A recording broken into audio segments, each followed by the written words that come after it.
Bueno, vamos a empezar la sesión. Buenas tardes. Vamos a empezar la sesión, es la última del 2020. Esta sesión es acerca de trasplante hepático de donante vivo. Vamos a estar 3 ponentes. Va a estar el doctor Roberto Ortiz, va a estar, bueno, como sorpresa les tengo al doctor Daniel Zamora, que nos va a apoyar con los comentarios finales. Y pues bueno, voy a estar yo inicialmente con la introducción del tema.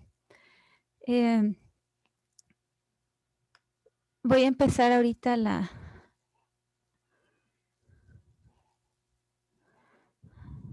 presentación.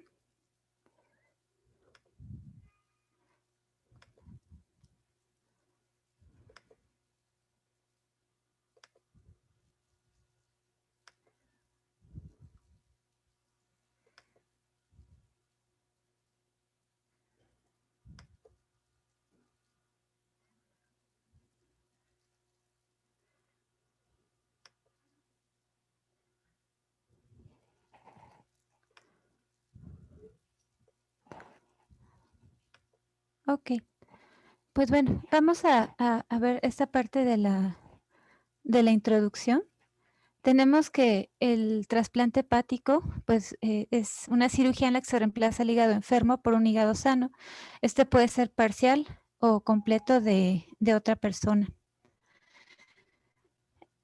El primer trasplante hepático realizado fue en 1963 por Thomas Stars. Y, a ver, un momento, permitan.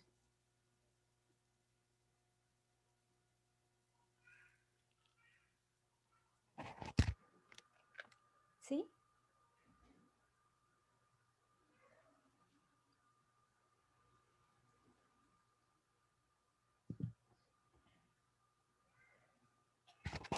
Perdón. Fue realizada en 1963 por Thomas Stars en un niño de 3 años con atresia de vías biliares. Pues bueno, tuvo una sobrevida muy corta, una sobrevida de 5 horas. Posteriormente, 2 meses más tarde, volvió a realizar otro trasplante y este se consideró exitoso. Es un trasplante de donante fallecido a un adulto con una sobrevida de 22 días.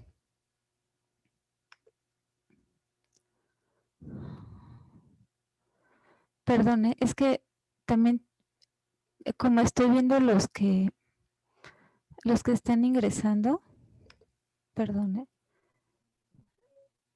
pero ya está listo.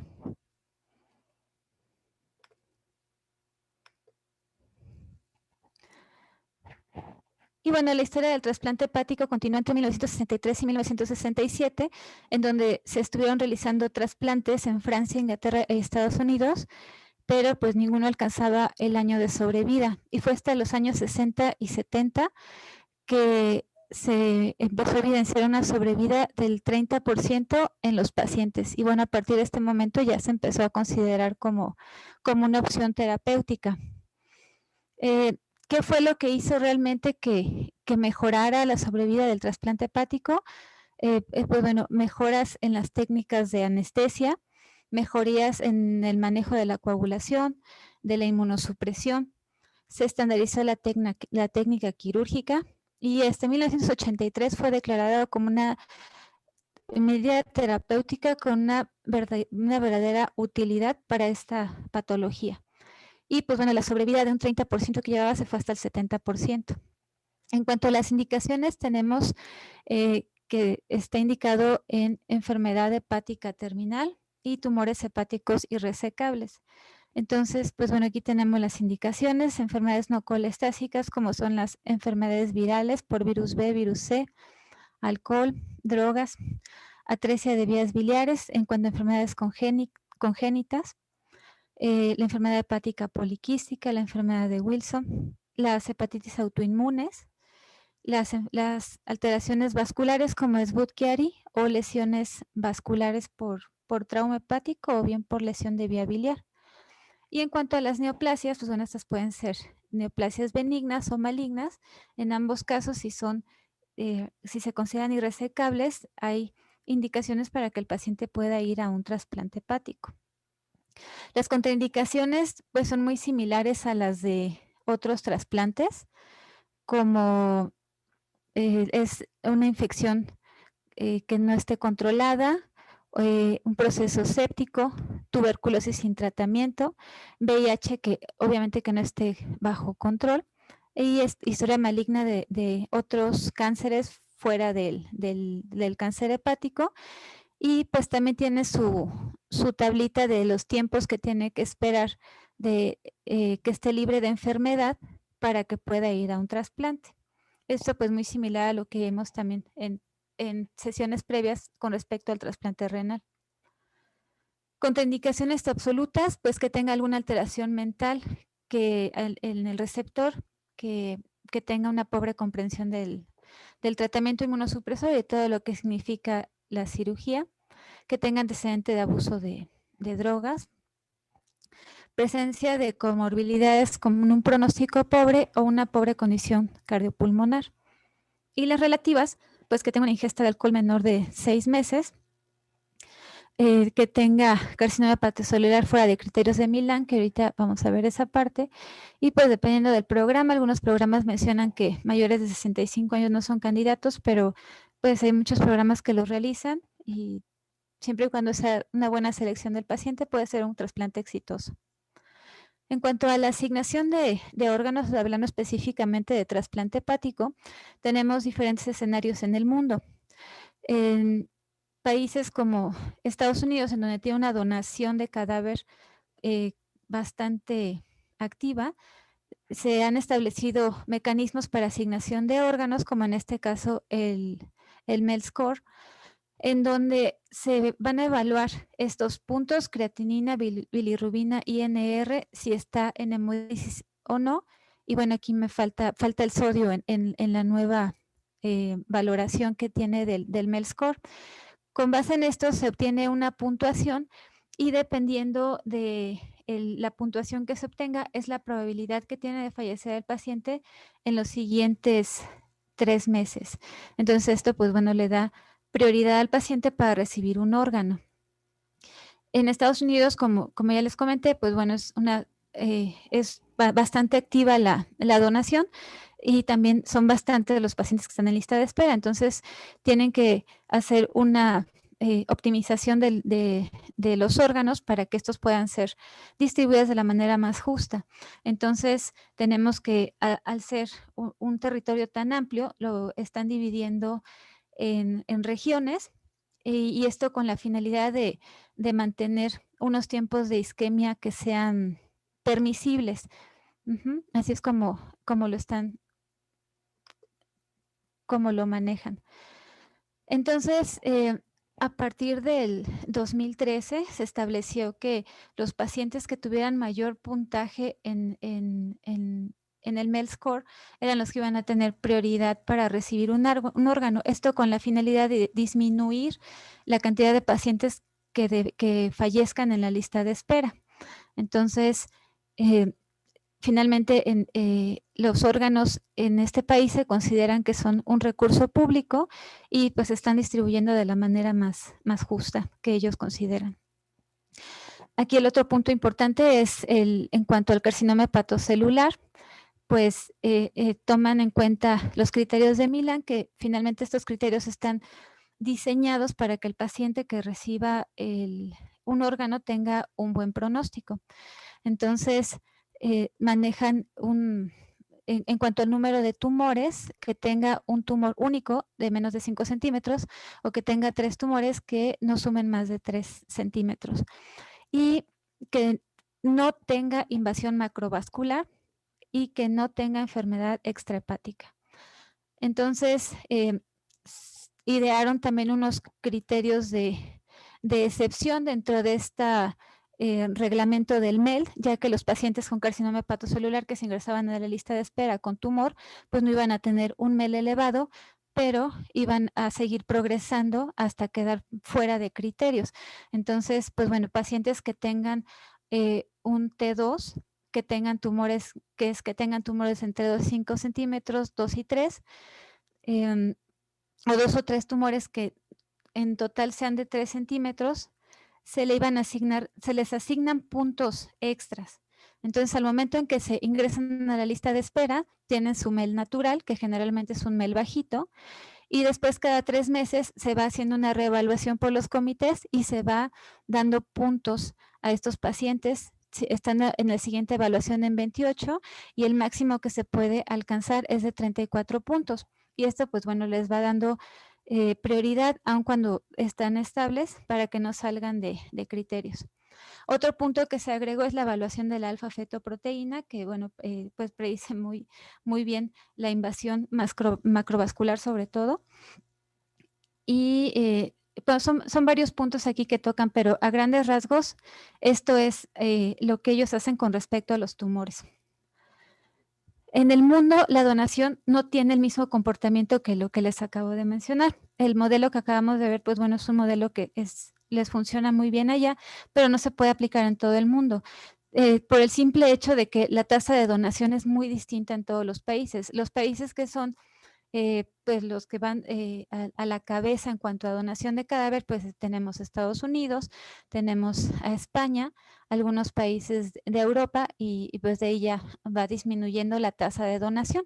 Y nosotros estamos pues aquí en una de las bajitas de 0 a 8 y pues bueno, definitivamente ese modelo no nos favorece mucho, no nos es útil. Entonces vemos España, Bélgica, Austria, que tienen tasas de donación elevadas.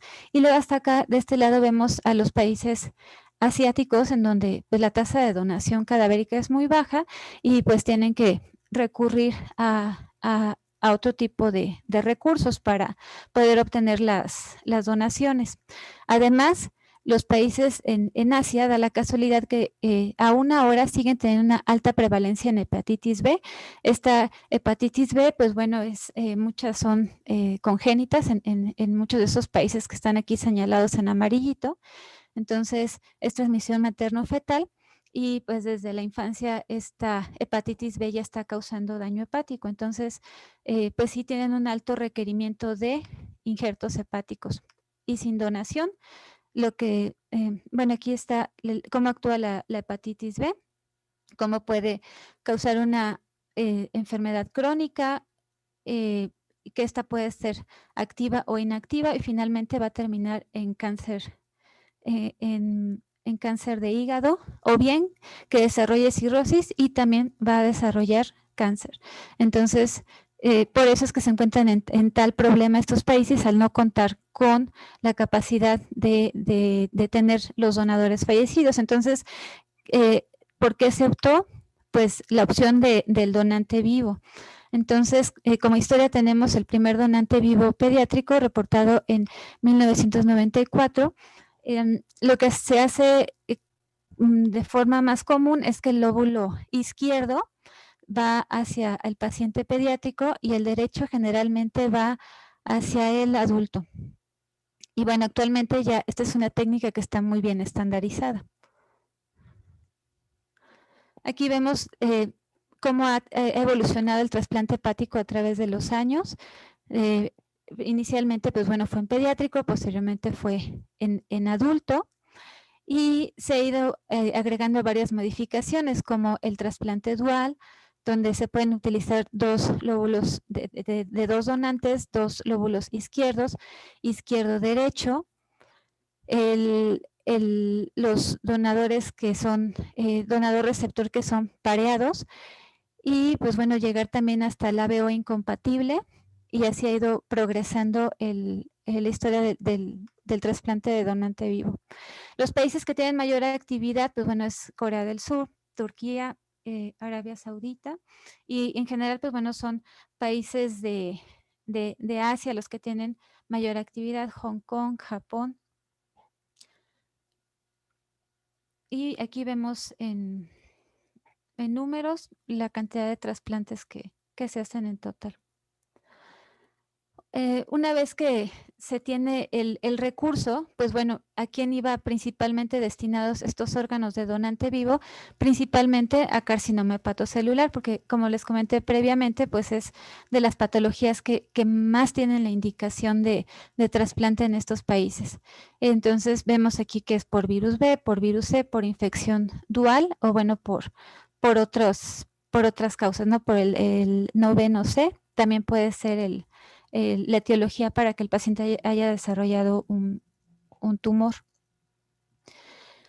Y bueno, a partir de esto, de ver cómo el donante vivo no se tiene que someter a los mismos criterios como son los criterios de Milán, debido a que este no es un recurso público.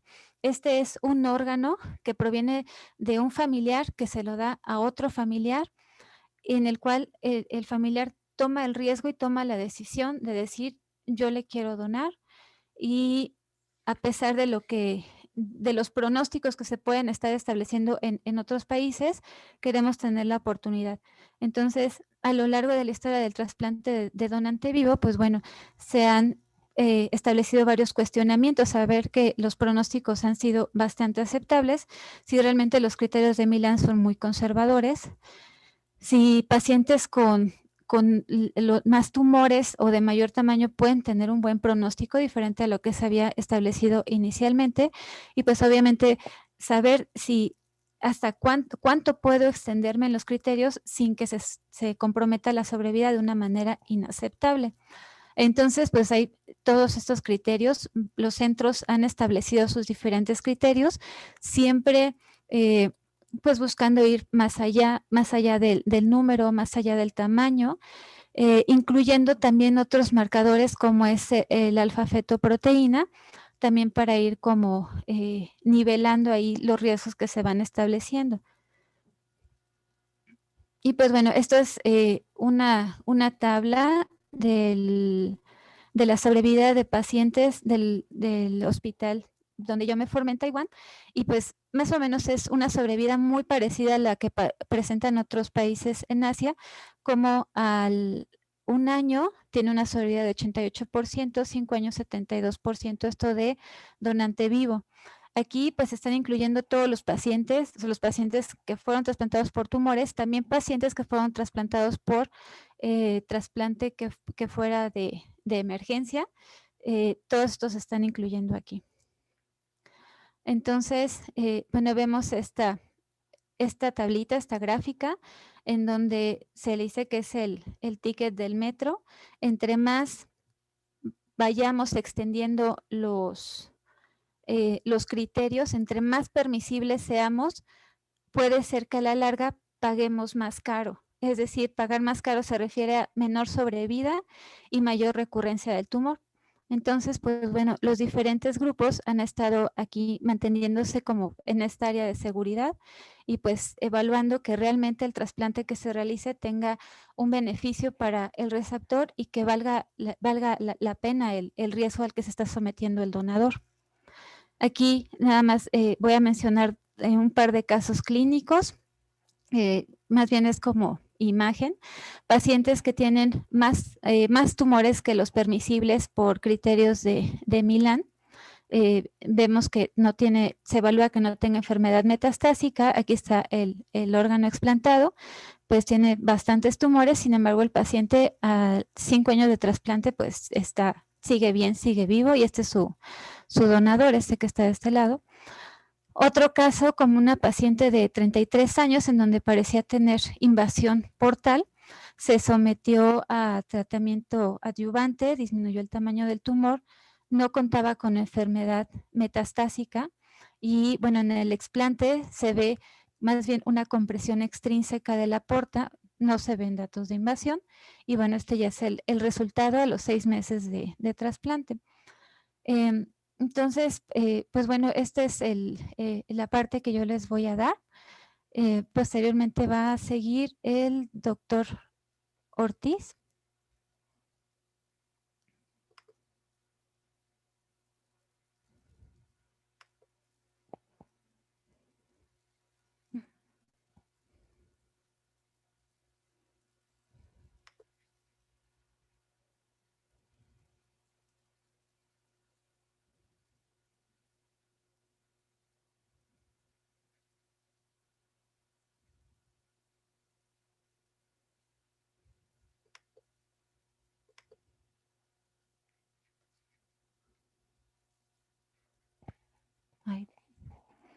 Perdón, ¿cómo? Es que ya me hice bolas. ¿Cómo puedo dejar que alguien más comparta su pantalla? Hay una parte que dice participantes y tiene una flechita hacia arriba. O si está la barra a la derecha, vienen 3 puntos. Ya dice allow participants to share room, to share screen y así.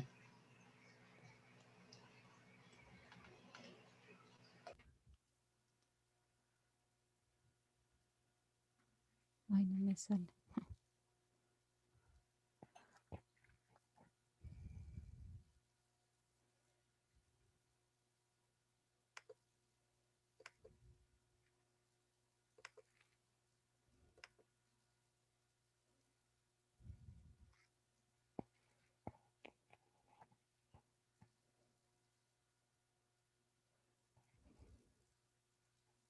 Ay, perdón, es que no.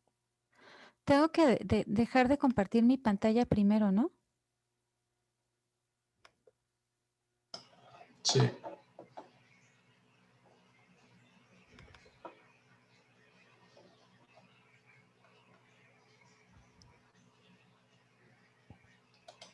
¿Es esta la que dice detener compartición? Ese es stop Sí, share, ese ¿verdad? es sí. Sí, sí era ahí.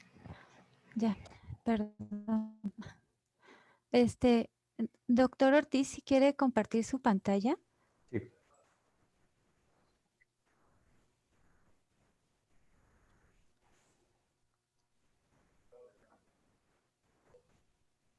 Dice que tienes que deshabilitarla para poder ya lo compartirla.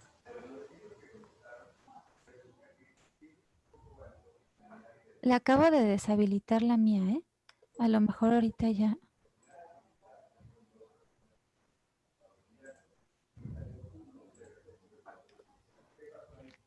Ahí, a ver, creo que ya. Uh-huh.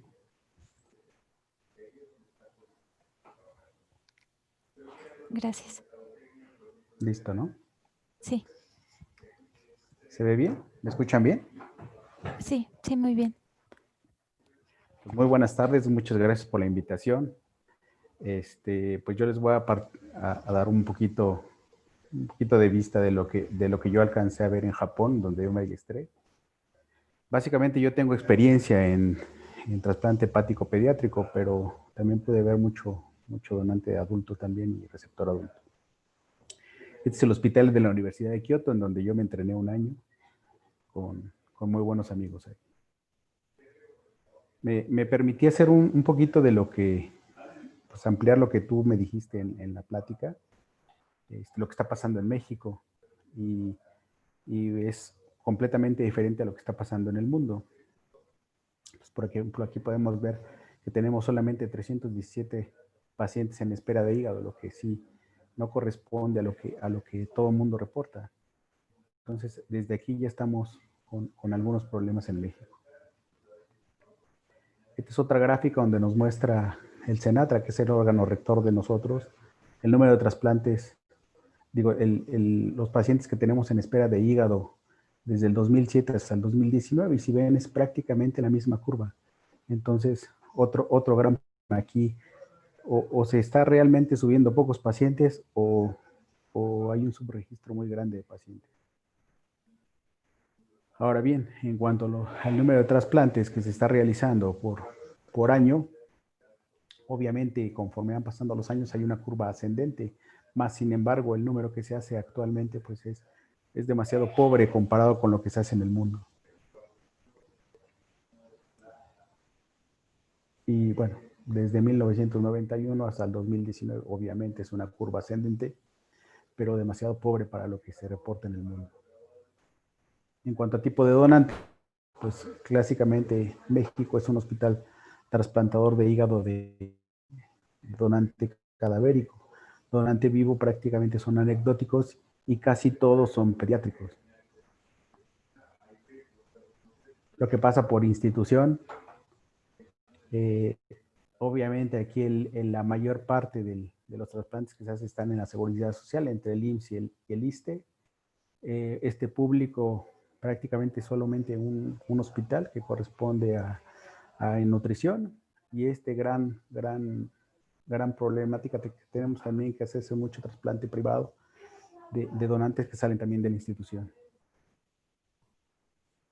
En cuanto al número de trasplantes que se hizo el año pasado, fueron 71 en el IMSS, 62 privados y así sucesivamente.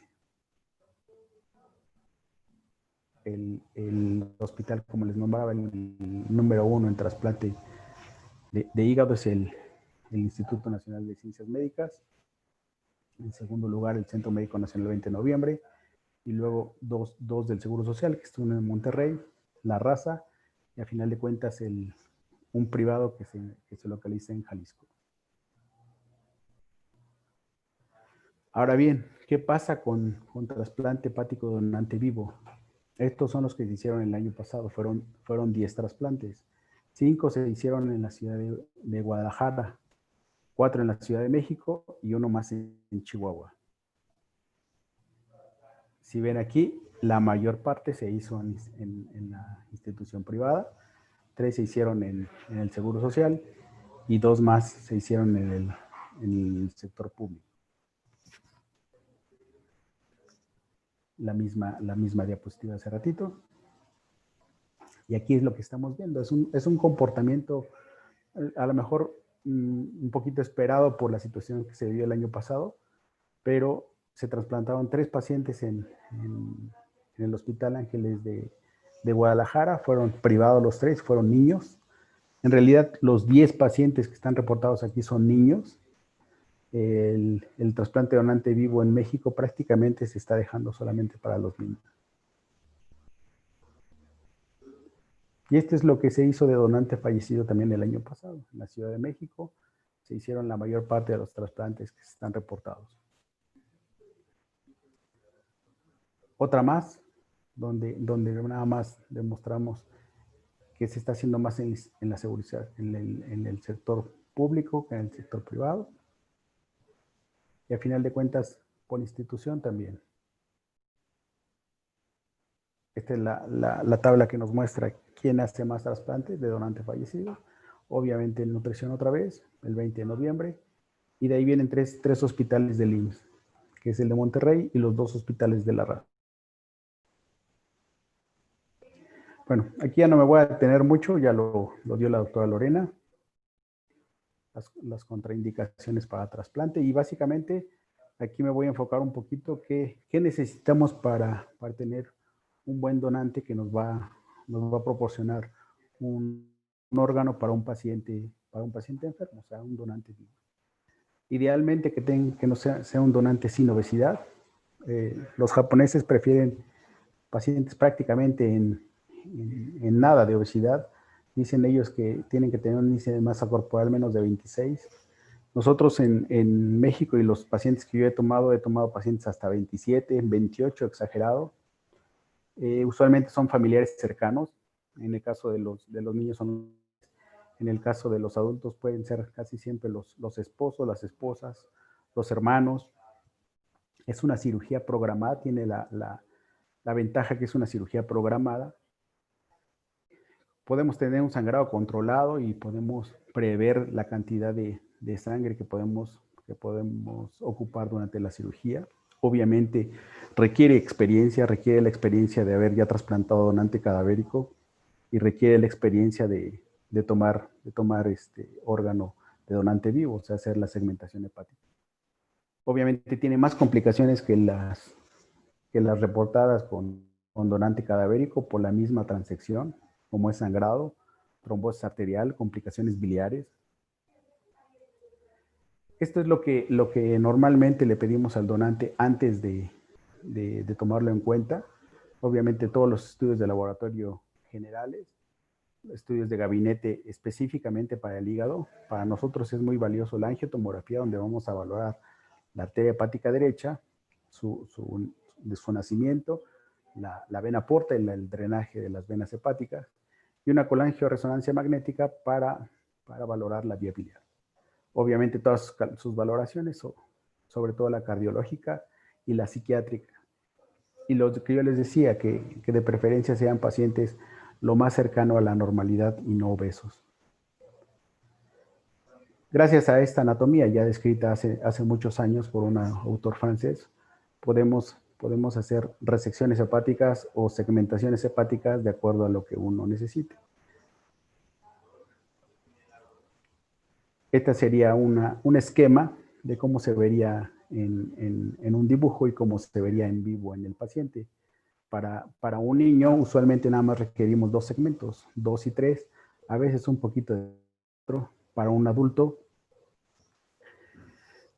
se requiere un poquito de más masa muscular. Hay algunos países, sobre todo los orientales, en que los adultos son un poquito más pequeños y podemos tener segmentos como este, que son lobectomías izquierdas, donde nos va a dar un tamaño de masa hepática pues relativamente suficiente para a lo mejor adultos entre 40 y 50 kilos, que son muy pequeños para, por ejemplo, la población mexicana, y el lóbulo derecho obviamente para trasplante de adulto, que nos va a proporcionar bastante buena masa hepática. Estos son algunos estudios de angiotomografía para valorar la anatomía arterial y la anatomía venosa. Aquí vemos una anatomía arterial completamente normal, en la cual vemos el nacimiento de la arteria hepática derecha, que viene de una arteria hepática común, sin ninguna variante anatómica, y una porta derecha que viene completamente de una porta común, sin ninguna variante anatómica. Esta es una anatomía relativamente normal. Otra variante de la vena porta, en donde hay una angulación demasiado abierta, en la cual la porta derecha nos da una longitud bastante buena como para hacer la segmentación sin ningún problema. La anatomía de las venas hepáticas para valorar exactamente dónde podemos cortar y sobre todo tener en cuenta la hepática media que muchas veces drena una buena parte del lado derecho. Entonces, esta fotografía que les muestro es una anatomía completamente adecuada para hacer una segmentación derecha. Y a final de cuentas, una reconstrucción donde nos muestran la fase arterial y la fase portal sin ningún problema. Esta es la incisión que yo aprendí en Japón, una incisión Mercedes. Actualmente los cirujanos japoneses están haciendo solamente una línea media. Últimamente yo lo he estado haciendo con una sola línea media. Teniendo un buen retractor, se puede hacer la cirugía sin problema. Una vista inicial de cómo se vería el hígado y el marcaje inicial para iniciar la segmentación. Las fotos que les voy a tomar, que les voy a mostrar, son básicamente de donante vivo del lado izquierdo, pero básicamente es la misma técnica, la misma transección, solamente la disección de los vasos es un poquito diferente, ¿no? En la anterior veíamos apenas iniciado el procedimiento, aquí más o menos un 30-40% de la sección, un 80-90% de la sección, casi completada la sección. Aquí prácticamente llegando a la confluencia de las venas hepáticas. Una vista nada más, este es del lado izquierdo, donde podemos ver parte de la arteria y de la porta. Y a final de cuentas ya está completada la sección. Están solamente sostenidos por los vasos sanguíneos ambos segmentos. Un acercamiento de lo que es la arteria hepática, la vía biliar y la vena porta. Y este es un pequeño video nada más para mostrarles rápidamente. Esta es una técnica de transección con un aparato que se llama hidrodisector. Para mí, que he trabajado con este aparato y con un disector ultrasónico, es ligeramente mejor para mí una disección ultrasónica, aunque que es el que se tiene el Seguro Social, pues es bastante bueno. No ideal, pero es bastante bueno. Otro video en el cual ya mostramos nada más el lado izquierdo que está tomado básicamente de los vasos sanguíneos. Mostrarles lo que es el drenaje de la vena hepática en la parte superior.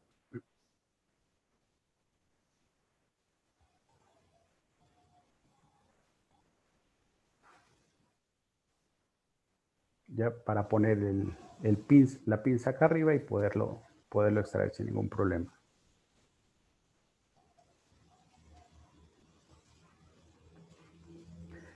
Esta es una tomografía de un paciente en fase terminal con un hígado muy pequeño, con gran hipertensión portal, con un vaso grandísimo, terminal de insuficiencia hepática. Con lo que podemos ver son grandes arterias, portas muy pequeñas, portas hipotróficas, con mucha hepatofuga.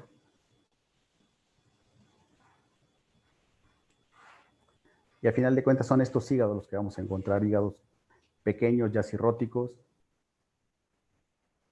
Si nos acordamos de la disección del hilio del adulto, pues obviamente es una anatomía completamente diferente, la calidad de los vasos es diferente. Y bueno, tenemos que siempre estar pensando en esto en el momento de trasplantarlos. La técnica para extraer el hígado, hacemos una técnica que se llama piggyback, en la cual se conserva la vena cava retropática, sin necesidad de hacer una resección completa. En el donante vivo se tiene que hacer a fuerza esta técnica, ya que el segmento que vamos a obtener viene sin vena cava. Otro acercamiento de otro hígado, en la cual estamos haciendo una técnica de disección y preservación de la vena cava retropática. A final de cuentas, se queda así sin hígado en la parte superior, lo que son vena hepática izquierda, vena hepática media y vena hepática derecha, lo que es la arteria y la vena porta aquí.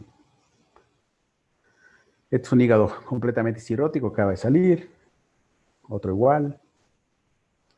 Y bueno, a final de cuentas hacemos la reconstrucción de lo que es el trasplante. Este es un acercamiento de la anastomosis arterial.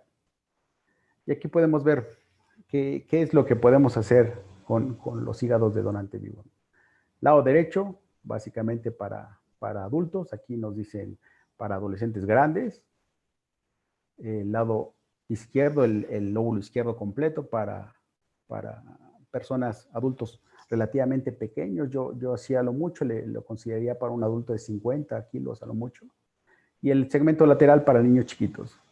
Si ustedes ven el porcentaje de lo que requiere en cuanto a la población, pues sí es mucho mayor la de los adultos, ¿no?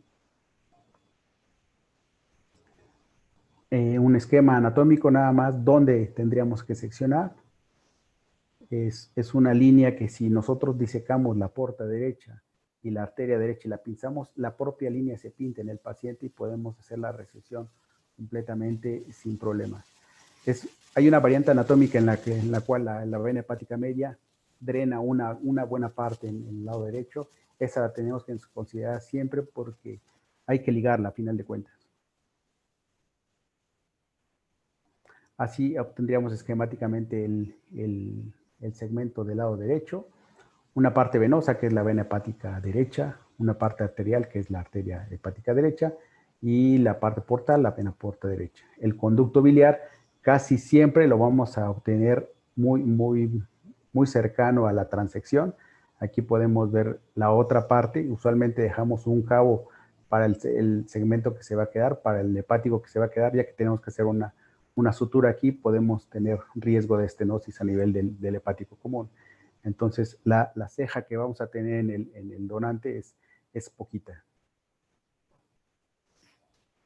Y bueno, las anastomosis así sería, ¿no? Usualmente cerramos lo que es la vena hepática izquierda y media. Hacemos una anastomosis directa a la vena hepática derecha o se puede ampliar a la vena cava para hacer una anastomosis mucho más amplia. La vena porta a la porta derecha usualmente o al tronco común de acuerdo al diámetro de la porta derecha. Y la arteria hepática derecha casi siempre es a la derecha o al tronco común del paciente. La reconstrucción biliar se puede hacer con una asa de intestino en Jederrups o si el conducto biliar del donante es bueno, se puede hacer una anastomosis conducto-conducto sin problema. Esta es una foto nada más para demostrarles cómo quedaría el segmento en el paciente que donó. Es un segmento pequeño, a veces un poco hasta peligroso para el donante, pero prácticamente todas Todas las escuelas y todos los hospitales que nos reportan este tipo de trasplantes, nos reportan esta imagen 2 meses después de la donación. O sea, una regeneración bastante buena después de 2 meses. Entonces, los pacientes y los hospitales que hacen este tipo de cirugía consideran que esta cirugía es completamente segura. Y esta fotografía se las muestro porque es muy frecuente que tengamos este tipo de variantes anatómicas. Estos drenajes, sobre todo del segmento 8 y del segmento 5, que vienen directamente a la vena cava, estos desafortunadamente hay que hacerlos anastomosis a fuerza en el receptor.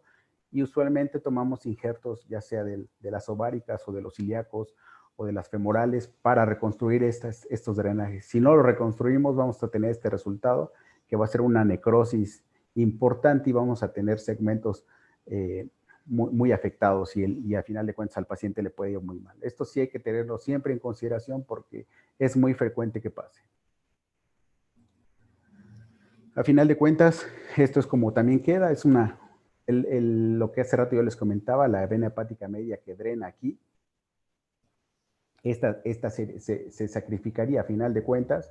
La única que podremos hacer es la de arriba, a menos que estuviera muy cerca de la derecha y pudiéramos hacer una anastomosis completa. Usualmente no se puede. Y la reconstrucción a final de cuentas queda así, ¿no? Es lo mismo que hace rato les explicaba. Muchos de las escuelas prefieren hacer la reconstrucción biliar en el intestino. Yo en Japón vi prácticamente el 90% que lo reconstruyeron al mismo conducto del paciente. Pues eso es todo. No sé si tengan alguna pregunta.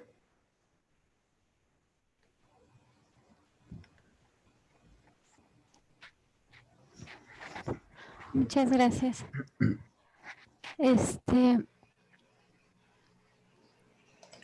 Daniel, aquí estás, perdón. Hola. Daniel ahorita nos va a apoyar con unos comentarios pues para puntualizar varias cosas. Gracias, Daniel. Gracias a ti, Lore, por invitarme. La verdad es que con Beto siempre estamos invitados los dos y por alguna razón uno de los dos no está. Entonces es la primera vez desde que regresé a México que coincidimos. Sí. Aunque sea por aquí, bueno, hombre. Exacto. Pero un gustazo. Igualmente. Oye, yo quería hacer algunos comentarios. La verdad es que los felicito a los dos por su presentación.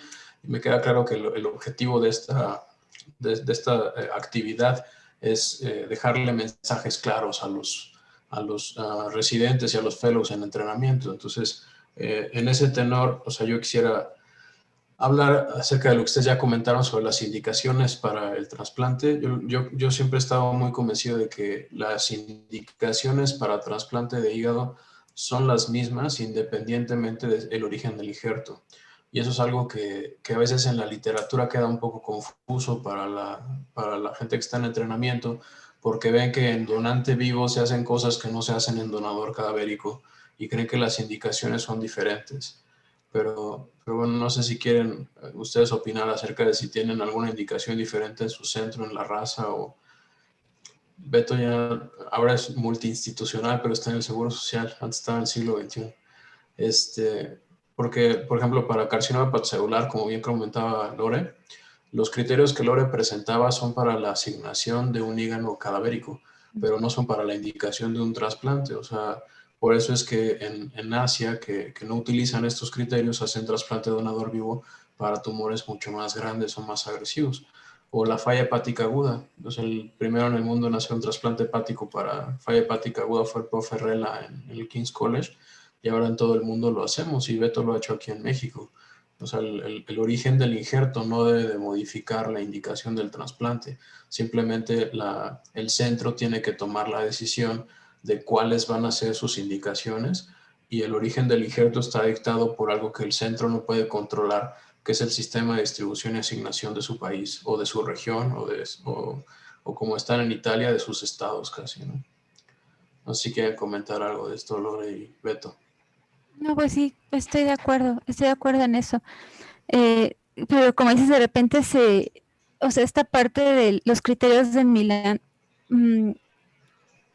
es como interpretado de maneras diferentes. Si un paciente que tenga 5.5 lo mandan a su casa, ¿no? Y digo, pues no, no es así. Y como bien dice, o sea, puede ser tanto donante vivo como donante fallecido. Lo que ayudó el donante vivo es darse cuenta que 5.5 no contraindica un trasplante, siempre cuando se haga una evaluación completa pretrasplante del paciente. Y yo creo que las indicaciones no tienen que variar, pues. O sea, yo que me entrené en un lugar donde hacen básicamente donante vivo, o sea, no hay ninguna diferencia en cuanto a donante cadavérico. O sea, vi desde hepatitis, cáncer, de todo, pues, y no había ninguna diferencia y ni hacían ninguna diferenciación en cuanto a donante cadavérico. Entonces, yo creo que si se piensa hacer un programa de trasplante donante vivo de adulto a adulto en algún centro, no deben diferenciar las indicaciones, ¿no? Las contraindicaciones, obviamente, esas son las mismas, pues esas no tienen que variar, pues son exactamente las mismas, pero las indicaciones yo creo que tienen que ser las mismas. Yo fui muy criticado hace un par de años en un congreso porque hice un trasplante de donante vivo en un niño con hepatitis fulminante. Y la verdad no me importó porque pues, yo dije, pues, a final de cuentas, yo lo vi en Japón, yo lo había visto en Estados Unidos y está indicado y le fue al niño bien. Y de ahí para acá hemos hecho pues, varios más. Entonces, no tendría por qué modificarse la indicación de trasplante como tal, ¿no? El otro comentario que quería hacer o quiero hacer está en relación a la dinámica del centro. Y eso es algo que es muy importante, particularmente para nuestro país. El trasplante hepático de donador vivo o el trasplante de riñón de donador vivo para ese efecto es mucho más fácil de organizar porque es selectivo y porque se hace en la mañana y porque se hace con todo el personal en el turno que le toca. Y la verdad es que para los que estamos en hospitales públicos, pues sí nos queda muy claro que el hospital público es uno en la mañana, es otro en la tarde y es otro en la noche. Y la mayoría de los trasplantes de donante cadavérico, de hecho el 70% de todos los trasplantes de donante cadavérico se hacen en las noches o los fines de semana, cuando incluso institutos nacionales o centros médicos nacionales parecen más centros de salud que hospitales grandes, ¿no? Entonces el donante vivo permite para las instituciones mexicanas una gran ventana de oportunidad y un área de oportunidad muy importante porque permite establecer programas siempre y cuando tengas a personal altamente entrenado que realmente sabe hacer esto, porque mientras tu cirujano, anestesiólogo y demás involucrados directamente tengan el entrenamiento, la dinámica para el hospital es mucho más fácil en donante vivo que en donante cadavérico. No sé ustedes qué opinan. Sí, completamente de acuerdo contigo, Daniel, es infinitamente, la verdad, es una diferencia. O sea, yo que he tenido la oportunidad de estar haciendo vivo constantemente, pues, ya llevo como 10 años haciendo donante vivo, sí es una diferencia grandísima, o sea, de poder preparar hasta psicológicamente a los papás o al familiar que va a donar, la sangre, los intensivistas, todo mundo se puede preparar sin ningún problema y sin ninguna presión. Obviamente el hospital que tenga los dos programas, pues va a ser mucho más enriquecedor, ¿no?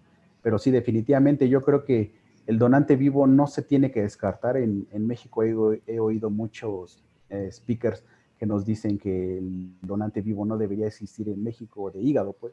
Pero yo creo que es una buena oportunidad. Es un país muy semejante a los orientales en cuanto a la donación, porque prácticamente no hay, y creo que se puede reproducir sin ningún problema, ¿no? Lore. Pues igual totalmente de acuerdo contigo. Y, o sea, los integrantes que comentaste tú, pues son los principales, ¿no? Anestesia, cirugía, pero es increíble que hasta banco de sangre, hasta camilleros, o sea, todo se modifica mucho dependiendo del turno en el que lo hagas. Y pues hasta el equipo va a estar mucho más descansado y más preparado si se realiza el trasplante en la mañana que si llega uno a las 3 de la mañana a hacer el trasplante. Y obviamente todo va a transcurrir pues más fácil y más rápido. La otra cosa que quiero comentar está en relación al costo del procedimiento. El costo de la cirugía del internamiento del donante vivo y del receptor de donante vivo es bastante más alto que el del donante cadavérico. Sin embargo, cuando se analiza el costo de todo el procedimiento, desde que el paciente se evalúa hasta 3 meses después del trasplante, que es la parte crítica, el costo real del procedimiento de donador vivo es casi la mitad de lo que corresponde el costo del proceso del donante cadavérico. Y eso es algo difícil de entender porque lo que la gente ve normalmente es nada más la cuenta de la hospitalización, ¿no? Entonces, la cuenta de la hospitalización es más alta en donante vivo que en donante cadavérico. Pero lo que la gente no tiene en mente es que el donante vivo, en cuanto tiene una indicación y tiene un donante, entra a quirófano, está generalmente 5 o 6 días en el hospital. En el caso de los pediátricos, no sé, Beto, qué experiencia tiene, pero el promedio de los míos es de 2 semanas, el más corto ha sido de 6 días y el más largo de 60. Digo, no sé, ahorita Beto nos platica de su experiencia, pero la realidad es que el tiempo de estancia es bastante breve en receptor de donante vivo en general, porque son pacientes que entran con mejor masa muscular, con mejores condiciones nutricionales, que entran de forma electiva, libres de sangrado y que están menos tiempo en la lista de espera y por lo tanto están hospitalizados con menor frecuencia por complicaciones por su enfermedad de base. Entonces, cuando se analiza como estrategia costo-beneficio, en realidad el donante vivo sale más barato que el donante cadavérico. No sé si ustedes quieran comentar. Sí, yo completamente de acuerdo contigo. He tenido la oportunidad también de hacer alguno que otro privado y obviamente el costo de la cirugía en el momento pues se hace como que demasiado grande, pero ya después cuando podemos valorar al paciente al mes y medio, a los 2 meses, pues es completamente diferente la evolución y a final de cuentas el costo se equipara básicamente a lo que uno hace en donante cadavérico. En cuanto a la estancia de los pacientes pediátricos, pues sí es muy variable. Yo también el más rápido que pude egresar fue a la semana y el más grave duró ahí fácil 2, 3 meses. Entonces, pues eso sí es mucho, depende mucho del paciente pediátrico. El paciente pediátrico es muy diferente. Es un paciente muy terminal, muy desnutrido, que es otro mundo, pues. El adulto, como dice Daniel, usualmente es terminal, pero es un paciente que tiene, como dijo Daniel, buena masa muscular, tiene buena reserva. Entonces, usualmente el paciente que le vas a poner un hígado sano va a evolucionar muy bien y en una semana está bien. Entonces, yo creo que el costo, a final de cuentas, sí tiene que ver básicamente en cuanto a la evolución del receptor. Yo creo que los pacientes de donante vivo les va a veces mucho mejor que al trasplante cadavérico. Sí, y también esto, tener un trasplante de donante vivo a la mano, que estar esperando hasta quién sabe cuánto llegue un donante fallecido, pues el costo de atención sí es pues muy distinto, ¿no?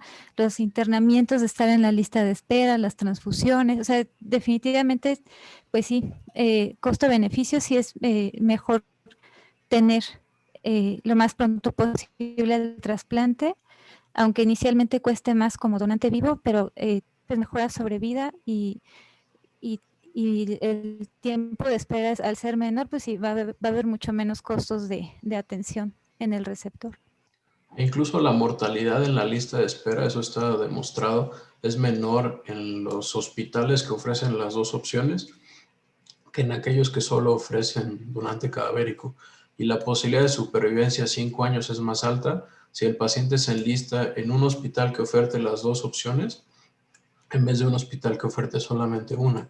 Eso ya hay varios estudios que ya lo han demostrado. Otro comentario va en relación a la valoración del donante. Les platico cómo lo hace nuestro grupo y ustedes me platican cómo le hacen ustedes. La verdad es que es bastante similar a lo que presentó Beto, lo que hacemos nosotros. Yo creo que el comentario para los que acá sean cirujanos, creo que veo que aquí está Ricardo y Pilar, no sé si hay otro cirujano, pero en el caso del donante de sección lateral izquierda, nosotros no hacemos colangioresonancia ni ningún estudio de imagen biliar, porque en realidad no existe una variante anatómica que contraindique la donación de una sección lateral izquierda, y le hacemos colangiografía transoperatoria, ya cuando lo vamos a dividir y eso nada más, porque, o sea, si tienes uno o dos conductos, la verdad es que no te va a hacer gran diferencia, de todos modos vas a hacer lo mismo. Y en el caso del donante de hígado derecho o izquierdo, que es el para receptor adulto, o bueno, de hígado izquierdo cuando ya es más bien un adolescente, nosotros sí hacemos la resonancia, pero utilizamos Primovist. Es un contraste hepatoespecífico que se elimina por la vía biliar, porque como los donantes son gente sana que tiene una vía biliar de diámetro normal, con la colangioresonancia normal, la verdad es que ni alcanzas a ver nada, o lo que ves en realidad no representa la anatomía final del donante, porque pues, no hay suficiente agua dentro del conducto, que es lo que ve la resonancia T2 en intensidad de 1000, para poder realmente definir la anatomía. Entonces, nos apoyamos mucho de la administración de medio de contraste hepatoespecífico para definir la anatomía, y de hecho en esos donantes solo hacemos resonancia, porque haces una inyección con contraste con el Primovist, que tiene todas las fases que tiene el gadolinio, y haces el análisis arterial, portal, venoso, y en la fase biliar le haces una segunda inyección de gadolinio de menor volumen con una fase arterial. Y el objetivo de esa segunda adquisición y segunda inyección de contraste es analizar la relación de la arteria hepática con la vía biliar, porque a veces la arteria pasa por adelante o por atrás, o incluso puede bifurcarse antes de la vía biliar y tener una rama anterior y una rama posterior, y terminas con dos arterias. Entonces, a veces el tener la inyección simultánea en esas dos, o el contraste simultáneo en las dos estructuras, facilita bastante el análisis de la anatomía. Eso se llama en la literatura de un paso o de una parada, se llama valoración de una parada, o one stop evaluation. No sé si Lore la haces diferente, o Beto, si quieres comentar algo. Pero entonces, cuando es del lado derecho, ¿no le haces colangio transoperatoria? Sí, a todos. Bueno, Ah, ok, yo sí ok. hago colangio transoperatoria en Ajá. todos, Tanto del pero lado me derecho como refiero del a lado la izquierdo. definición de la anatomía preoperatoria. O sea, al lateral izquierdo no le hago imagen, más que de Ujú. la angiotomografía, Sí, pero no le hacemos imagen biliar más que transoperatoria. En el sí. caso del izquierdo y derecho completo, pues le hacemos el estudio preoperatorio y el estudio transoperatorio. Yo sé que hay centros que no hacen estudio transoperatorio, pero la manera en la que yo me entrené es con la técnica de la colangiografía transoperatoria en 3 tiempos. Entonces, haces una colangiografía inicial después de hacer la laparotomía por línea media, como platicó Beto. Yo uso línea media para todos los lateral izquierdo, izquierdo y derecho. Yo todos los hago por línea media. Hacemos una colangiografía inicial para realmente documentar que la anatomía que tenemos en el estudio preparatorio es la real. Y ya ahí cuando hacemos esa primera colangio es cuando le pedimos al receptor que ya lo pasa en Luderman y todo. Hacemos una segunda colangiografía una vez que terminamos la disección del ilio y hacemos la planeación de la transección. Y una tercera colangiografía justo antes de dividir la vía biliar, y aplicamos unos clips metálicos para definir exactamente en qué sitio vamos a hacer la división del conducto. Precisamente como comentaba Beto, por la distancia que dejas entre la bifurcación, bueno, la confluencia biliar y el sitio de división, para que tengas un muñón suficiente para cerrarlo, pero que al mismo tiempo tengas un buen conducto para el receptor, y que tengas nada más uno o dos en vez de que termines con 3 o 4. Sí, como les comenté, el Sí, vale, aquí protocolo. hacemos, perdón, una, nada más la primera y con los clips del lado derecho. Ujú. Sí, yo como aprendí con los japoneses, ellos hacen una colangio-resonancia preoperatoria y después hacen una colangio transoperatoria. Ya después con el paso del tiempo, o sea, exactamente lo reproducimos cuando nos tuvimos los primeros donantes. Y ya con el paso del tiempo, afortunadamente, tuvimos mejores imágenes por resonancia. Algún software le pusieron nuevo al resonador del Hospital de Pediatría y nos hacían reconstrucciones bastante cercanas a una colangio directa. Entonces dejamos de hacer colangiografía transoperatoria. Y yo creo que los últimos, no sé, últimos 25 pacientes han sido sin colangio transoperatorio y no ha sido bien. No digo que no hay que hacerla, pues, o sea, yo creo que es un modo perfectamente seguro de ver que la vía biliar quede perfecta, ¿no? Y Y además tienes muy buenas imágenes para dar pláticas, Beto. y la otra es la verdad, o sea, lo que dices del otro medio de contraste es completamente viable en el Seguro Social. Desafortunadamente no se puede. Yo traté de conseguirlo para que se pudieran obtener todavía mejores imágenes, pero bueno, a final de cuentas no se puede. En la institución es más difícil, ¿no? Pero sí está completamente indicada ese tipo de resonancias y el doble contraste, ya sea vía biliar y arterial, es completamente valioso para cuando uno está haciendo la transección.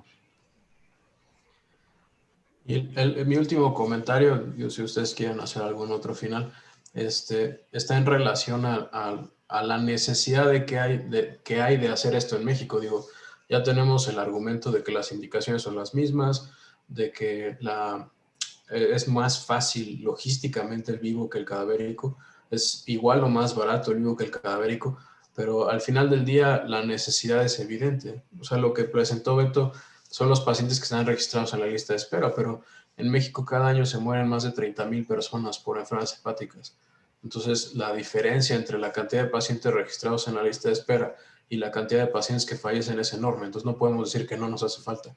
Al contrario, o sea, nos hace falta poner en la lista más pacientes.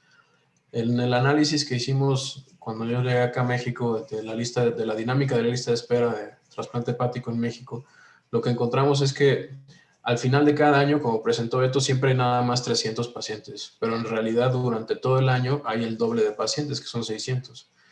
Y de esos 600, en el caso del 2018, se trasplantaron alrededor de 180 y se quedaron en la lista de espera los 300 que ha presentado Beto. Pero los demás pacientes fallecieron o fueron retirados de la lista de espera. Entonces tenemos una mortalidad en lista de espera bien alta que no se refleja con el número de pacientes que se quedan esperando al final del año. O sea, nuestra mortalidad en la lista de espera es el doble de la de Estados Unidos. Y la verdad es que para tener tan poquitos pacientes en lista de espera, pues es un poco absurdo tener una mortalidad tan alta. Entonces, la realidad es que hay una necesidad enorme. Y la otra, el otro análisis que hicimos, ya que estamos acá en México, es que la mayoría de los donantes adultos en realidad se consideran de criterios extendidos y no son buenos donantes para los receptores pediátricos.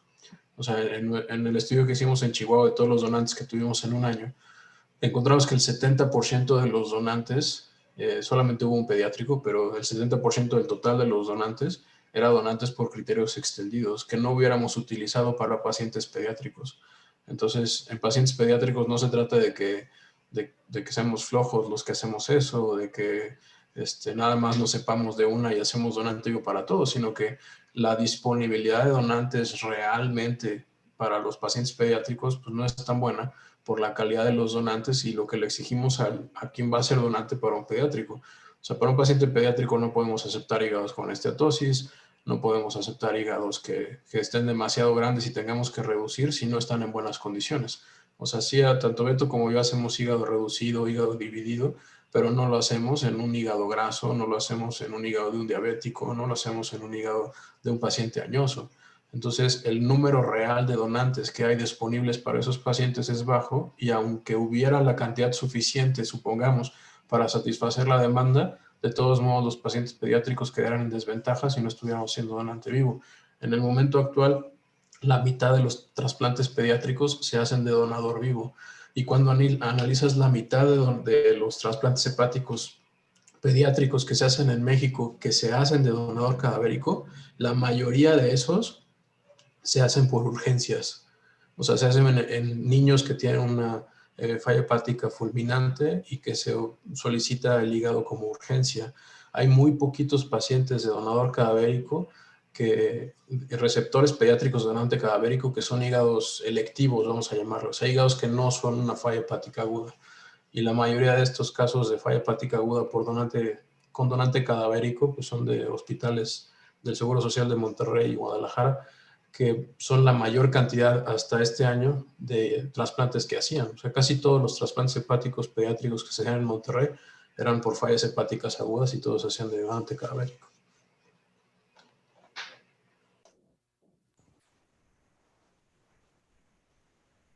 Pues yo nada más como alargando tu comentario, o sea, por eso lo puse al principio, la cantidad de pacientes que están en lista de espera, con la cosa de trasplanta la verdad es risorio, pues cuando uno analiza estas gráficas que nos muestra Senatra, lo que realmente se está trasplantando y la gran cantidad que se está muriendo, porque si analizamos las causas de mortalidad en los grandes hospitales, casi estoy seguro que por ahí de la cuarta, quinta el listado son las enfermedades hepáticas terminales y muchas de esas son trasplantables. Entonces, sí es como bien ilógico esto de la lista de espera y no sé por qué no se enlistan tantos pacientes. En cuanto a la necesidad de tener un programa de donante vivo de adultos, yo creo que esa sí va a depender de cada centro hospitalario. Yo creo que en el IMSS, por lo menos, debe existir algún programa que sea rector de esto y que inicie el programa de donante vivo de adultos. Una de las misiones que tengo yo ahora en la Coordinación Nacional de Trasplantes del IMSS es eso, es poder iniciar un programa, por lo menos un programa de donante vivo en el IMSS. Y bueno, pues ese es como un proyecto un poquito ambicioso, pero bueno, esperemos que lo podamos hacer a corto plazo. Y definitivamente en los niños la indicación de trasplante donante vivo pues está bien definida. En todo el mundo los niños son siempre candidatos a donante vivo. El donante cadavérico, desafortunadamente en México los donantes que tenemos de hígado, pues la mayor parte sí son muy malos.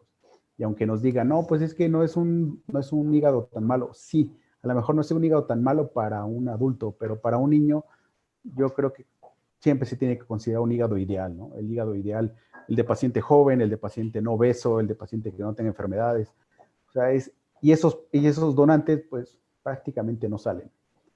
Entonces, sí, yo creo que se tiene que considerar el donante vivo para niños a fuerza en México y para adultos, yo creo que sí se tiene que considerar por lo menos algún par de centros en el país. Y bueno, yo tengo la esperanza de que, bueno, quien ve a los pacientes principalmente es gastro. Entonces, pues hay gastros que no creen en el trasplante hepático o hay gastros que piensan que para que se trasplante un paciente hay que mandarlo con una persona en específico y dentro del mismo centro los pacientes se fugan y son pacientes que a lo mejor ya cuando se fueron ya no se enlistaron, no les alcanzó el dinero, no sé. O sea, tal vez cuando esto empiece a funcionar de una manera más dinámica, pues los gastos que son los principales proveedores, pues sí van a tener pues, que empezar a trabajar ya más de la mano con nosotros y muy probablemente vaya a incrementar el número de pacientes que ingresen a la lista de espera.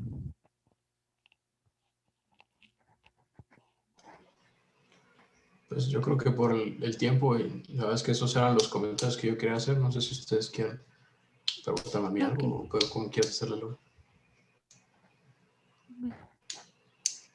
Pues nada más, no sé si alguno de los participantes que están con nosotros tengan algún comentario. Y pues parece que no. Está bien. Pues muchas gracias al doctor Ortiz, muchas gracias Daniel por tu apoyo y muchas gracias a todos los que están conectados. Y también gracias a Nadia, que creo que ya se fue, que Nadia nos prestó su cuadro para hacer el póster de la sesión.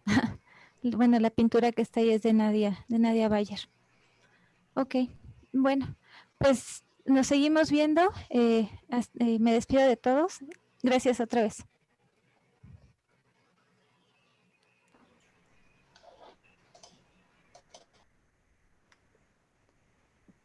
Gracias, hasta luego. Hasta